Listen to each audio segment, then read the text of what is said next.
tevrihi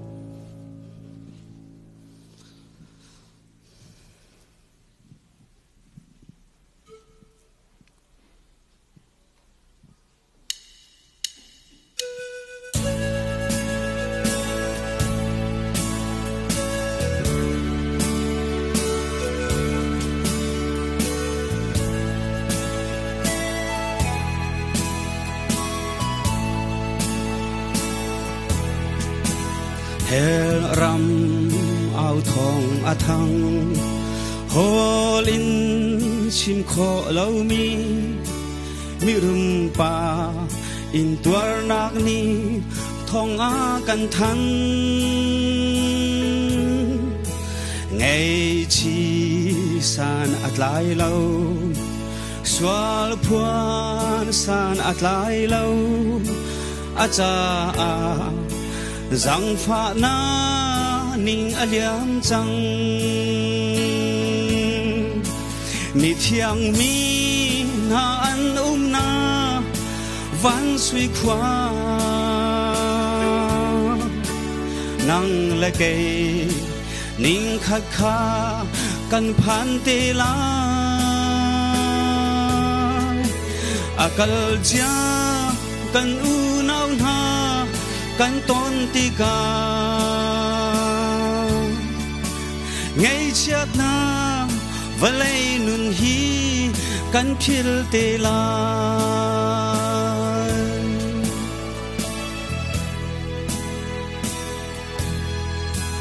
nang le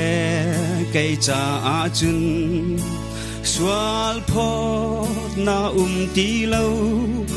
vai lam chung in Giêsu ni lấy ba chăm cross na nun lun a thi cross na mình thar kan si adot na ka chim chok lâu hallelujah mi thiang mi na kan na van suy khoa nang la cây ning khát kha kan phan te la akal cha kan u nau na kan ton ti kha ngày chiat na valai nun hi kan phil te la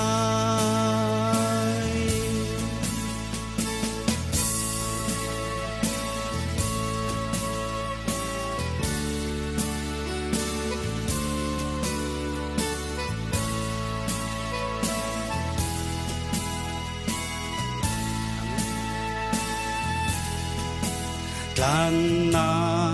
thong tha chim tu kham na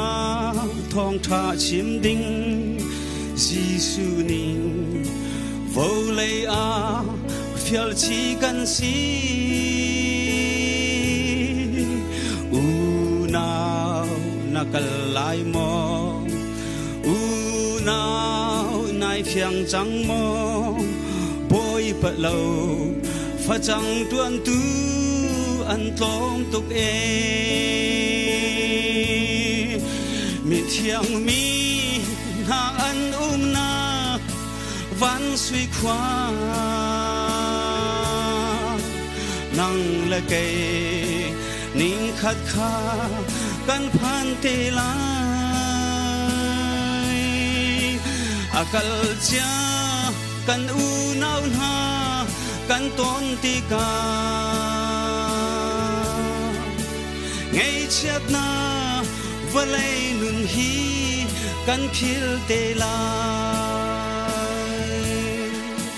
ngày chiat na valai nun hi kan phil te la